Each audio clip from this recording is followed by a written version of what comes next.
It is your instant match reaction for Everton 1, Crystal Palace 0. The Blues into the fourth round of the FA Cup. Our march towards Wembley continues apace after one of the worst games of football I think I've ever seen in my life. But joining me, Dave Downey and Matt Flusk. Matt, that was a slog, wasn't it? It was a real slog, but we're here, we're through. I didn't really feel like we gave Crystal Palace revenge like we were saying after that 0-0 where we were all very indignant and angry about what happened to Dominic Calvert-Lewin, but we beat them, they're out, we're through. We've got a winnable home game in the FA Cup, fourth round. I'm happy.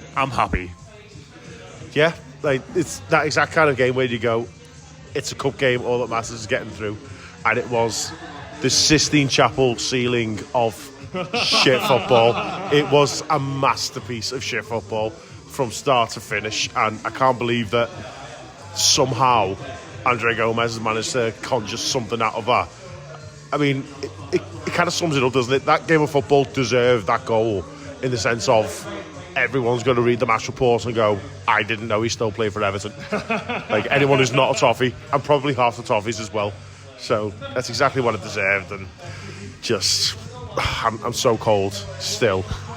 I'm about to drink a cold beer for some reason because I'm an idiot. I should have asked for a hot toddy, but God, yeah, and we didn't get our revenge, and in a way we barely even got like a satisfying win, because when Roy Hodgson decided to make his substitutions, we'll talk about that. Like he threw in the biggest towel I've ever seen.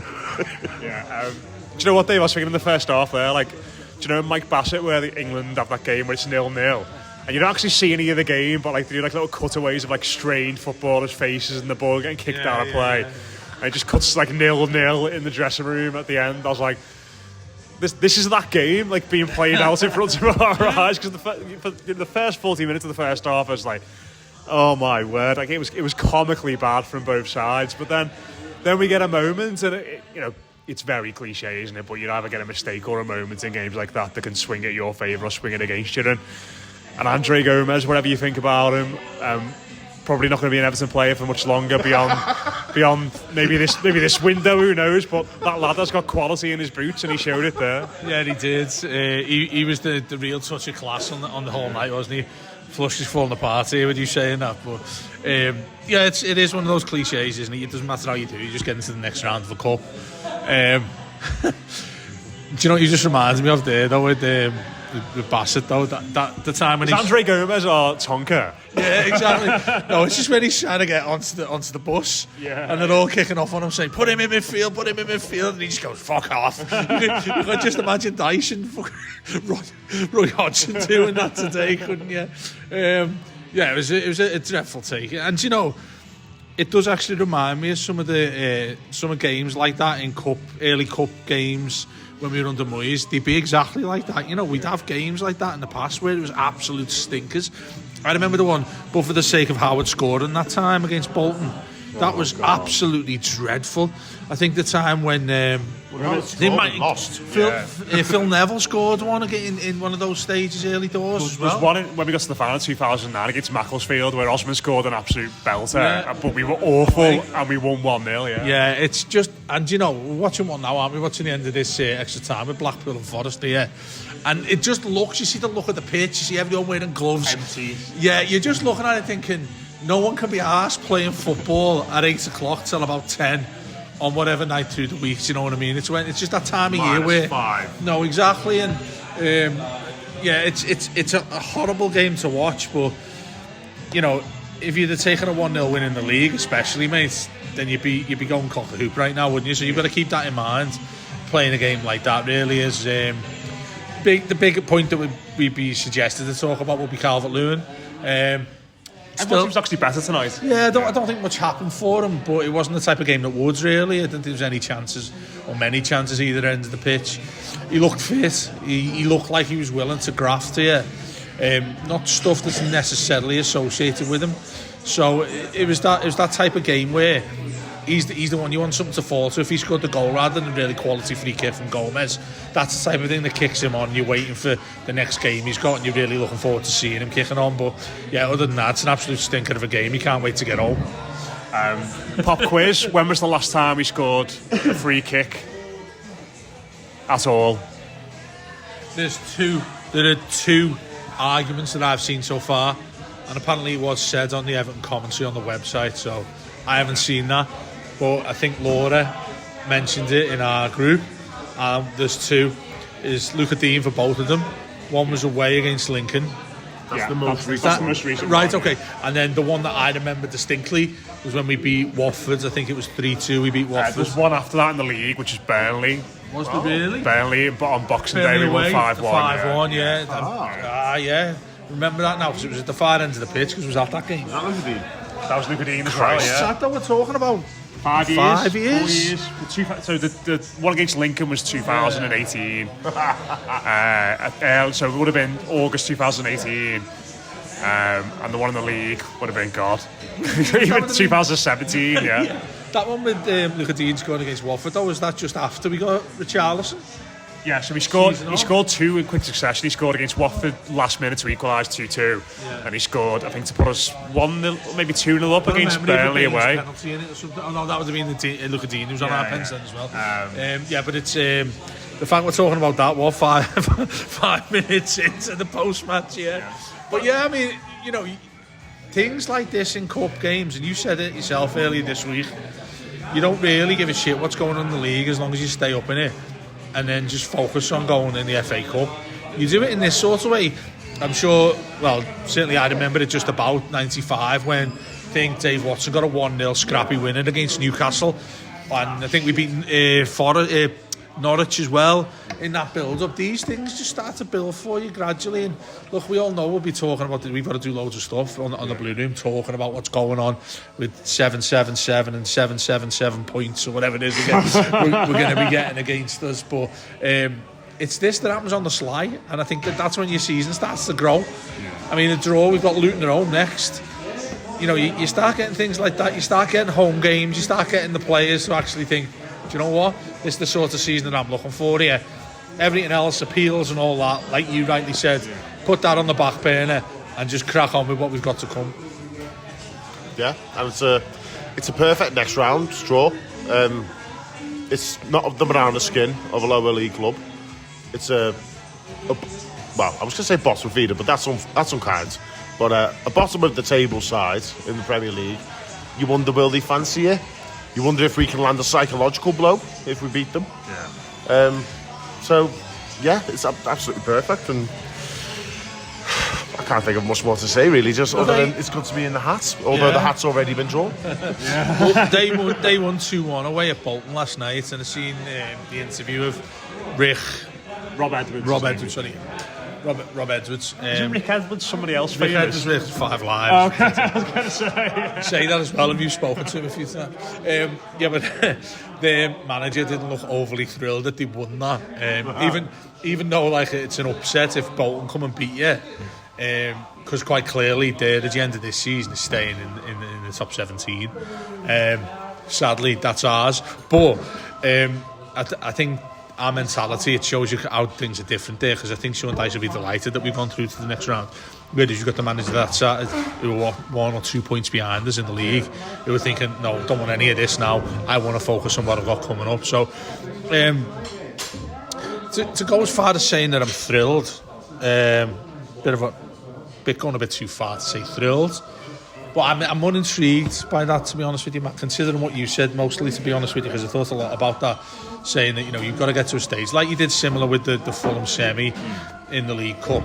You do get to a stage where, you know, we can't as fans, and again we've mentioned this a lot, if you did that fantastic chat that I had with Pete on the Subs Weekly yesterday, you get to a stage as a fan where you're like, what are we actually in this for? What are we in this for? Us to win games and to win trophies if you possibly can. We haven't for a very long time. You've got to put that ahead of everything else, really, because we can't affect, as fans, what's going on in that league and what's going to come out of all sorts of different commissions and other people that we don't even know, gang of bellheads with funny hats on. Do you know what I mean? That's what we. Funny hats on. That's what we. Funny hats. You don't wear mad hats at the Premier League, do you? You imagine it like the Stonecutters or something. I imagine like the Wizard's Court in Harry Potter, where they've all got those weird hats on. Yeah. The fucking hat that talks at the start of it. No, but that's what I mean. It's like 10 points. Gryffindor. 10 points to Gryffindor. 10 points to someone else, not Evan. But yeah, that's what I mean by. I think when we struggled to talk about it, and it was quite a difficult chat the three of us had on Monday, me, you, and Les, about this was, you know, what are we in it for? You were nearly pulling all your hair out when we were talking. I had what's left of mine trying to pull that out as well. The stuff we were talking about with it was how difficult it is to talk about Everton when it's not related to football, and we found ourselves doing a lot more of that than actually what goes on the pitch. It's sort of ironic that we're sitting here tonight, we're not talk about football because it was such a shit game.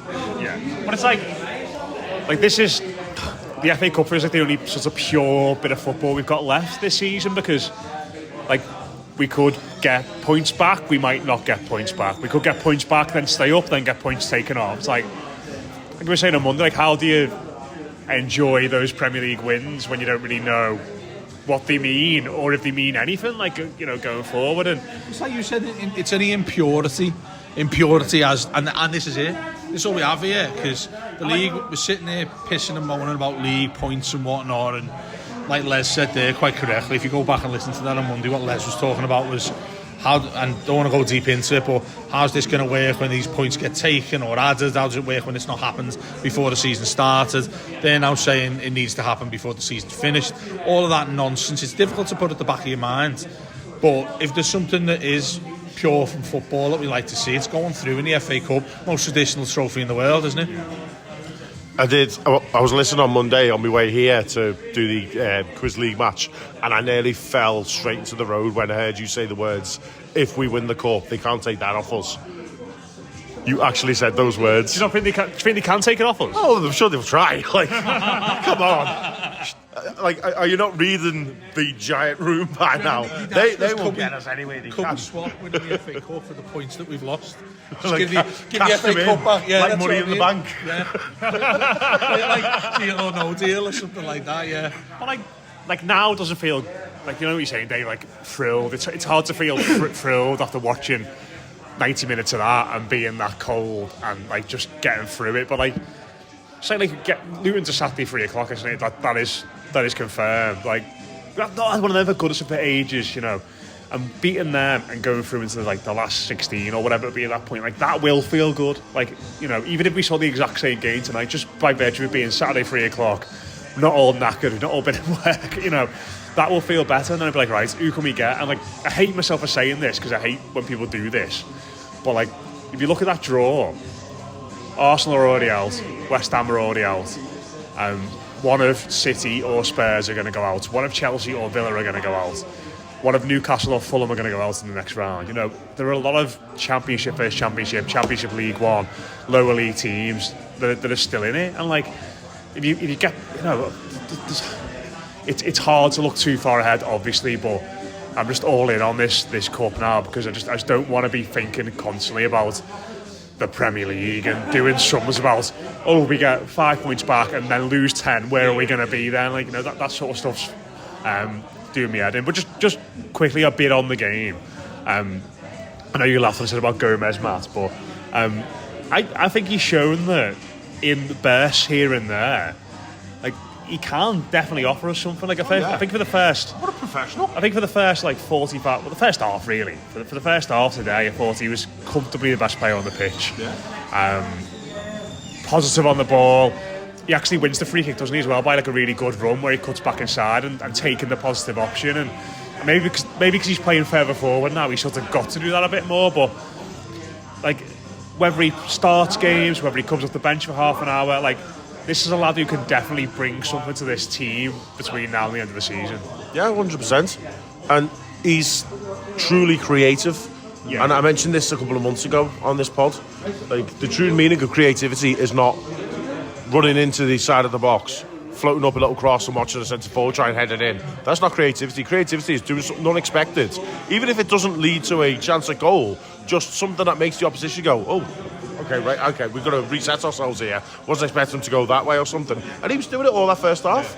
He was just like little turns, little flicks, and it did give us a different dimension from even when we've been at our best this season. We've been at our best when Decore's been charging through everyone like a tank. But then to have that bit of guile in that position, and oh my God, to see them on the pitch together, do like one doing one doing the other. I suppose that's the only thing. It's like it feels like they've both got to kind of play in the same position. Like they're both extremely different players, but it's like how do you get both into the team? Because I kind of feel like you wouldn't trust Gomez to play deeper because he's not got the legs anymore. And I think if you play Decore deeper, you're kind of losing a lot from his attacking play as well. So you can't play two number 10s, really, can you? I don't know if it's a way of getting them both into the side. It is a bit Ronald Koeman in it, trying to play two number 10s.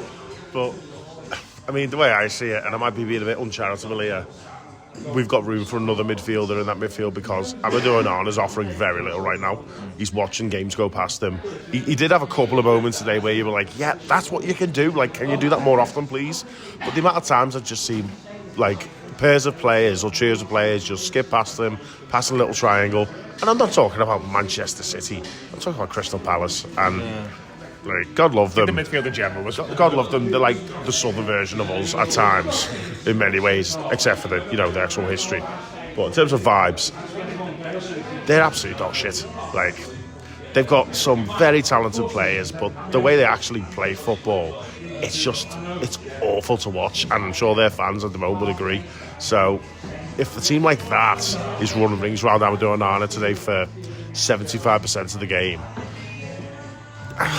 you're thinking it's not even a question of ability, is it?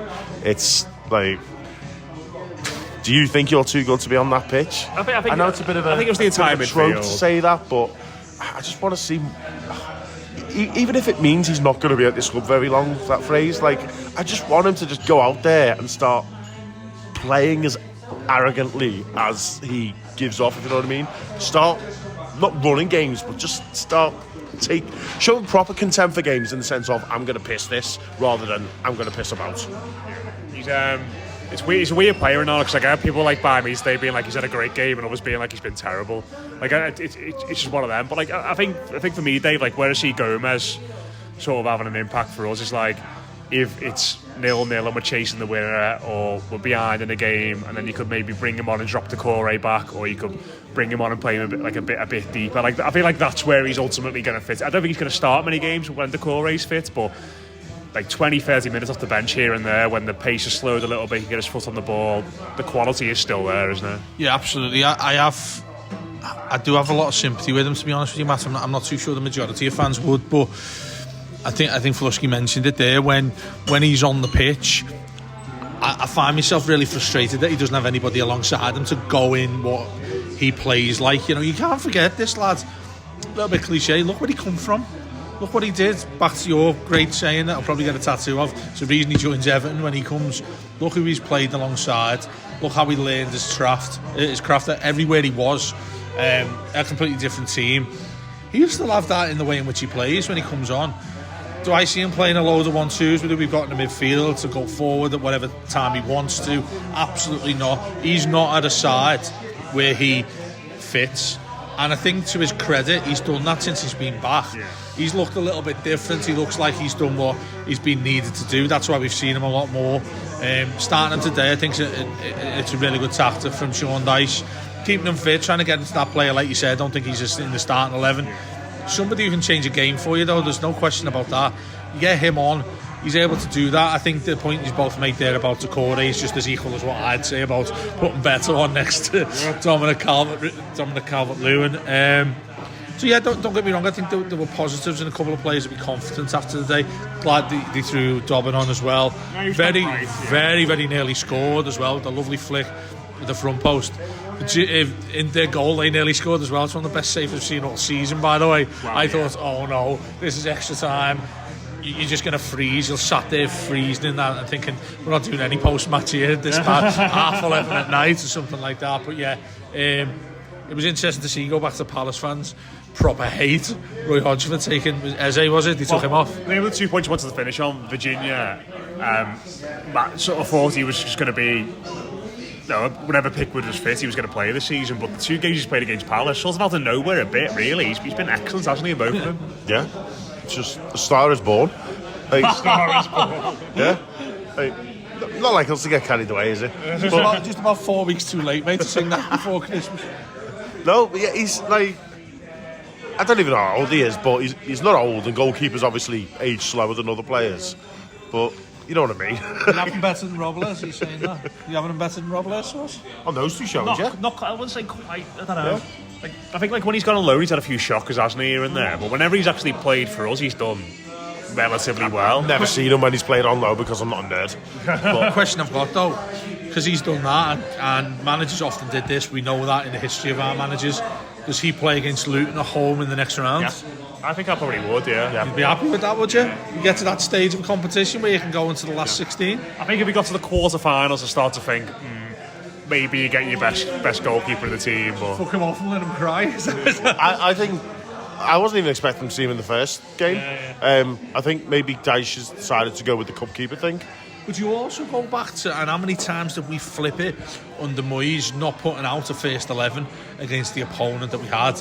Yeah. Surely this goes back to that a little bit. Do you not see what I'm saying there with that? You'd take, well, not my favourite man anyway, but take Howard out and put Robles in or whatever, and you think we're not taking these competitions serious. It's very different now because we've got obviously the league to stay up in. You go back to those days and we were playing out a side that was nowhere near the first 11 and getting knocked out of the League Cup in the first round. Did you dare do that if you Dyche to get? I mean, what time's the what date is the next round on? It's in 10 days, isn't it? So 10 days from now. Yeah. So that's between Fulham and Spurs. No, it's before both of them. Before both. Yeah. So that's the next game we have. Yeah. It's really interesting, that, isn't it? I mean, do you think that's doing us a favour? I think that tends to be a little bit more positive. It's a nice break, isn't it? And then, I think the league games after that are really solid, aren't they? Obviously, Fulham away is tricky, and then we've got Spurs and then City away, which, hard enough in itself. But he's not done anything wrong, has he, so far? I think there will come a point, if we got to, if we got to a game at Wembley, I think you're playing your best goalkeeper, aren't you? Then I think that's where it's. I mean, if he continues to play especially today, he's earned that place at Wembley on merit, because he wasn't just. We are getting carried away. No, that's it. No, but he's. I would say based on today's performance, if he does that in every single cup game, of course he deserves to play Wembley, because he wasn't just stopping shots on his line. He's coming out, charging down players like Pickford can. He gets the whole crowd up and everything. His command of the box was very good. He didn't put a single toe wrong for me the whole match, and. Was it 2 matches, no goals conceded? There you go. The problem you have with that is when you get to a stage of that, and it even goes far as saying this. What are we going into now? The last 32, is it? The next one? Yeah. Let's get into the last 16. The problem comes when that goes out of your season. Like you've said there, don't care about everything else, go for it, which I'm broadly alongside you when you say that. When you get to a point where you get into those really sort of the big sides, the big times, the big games you want, if you're going to start thinking about a trophy, that's when you sort of, I don't know, you know what? I can't wait for the arguments about that if we get to the semi-finals. Who's playing Pickford or Virginia? Bring it on. We're doing a show on Wembley Way talking about that. I'll be absolutely made up. But it's so high risk. It's like, you're walking a rope with that, because you're thinking, hang on, we've got England's number one there. He's certainly not going to be happy either. And you've got a kid there who's sort of playing his trade for an early stage in his career, but he's the one who's got us there. That's a really, really difficult decision to make. And I have to say, it's got to be Jordan Pickford. I would never put you get to beyond the next one. Go on. Imagine we're in the final. We've had Golden Virginia in every single round, running up to it, and then in the final he puts Pickford in, and he drops a howl and we lose. That's his entire career narrative forever. That's Dyche out. That's his distant moment. I wouldn't want to put that on Pickford. I think it's undue pressure on him. It's one of the worst games football we've ever seen. We're talking about who's going to play in goal when we win the cup at Wembley. In about 2 or 3 months' time, we're gonna get this conversation back out when we're in that position in the semis or the final. We'll do a deep dive into it. We'll get stats and everything.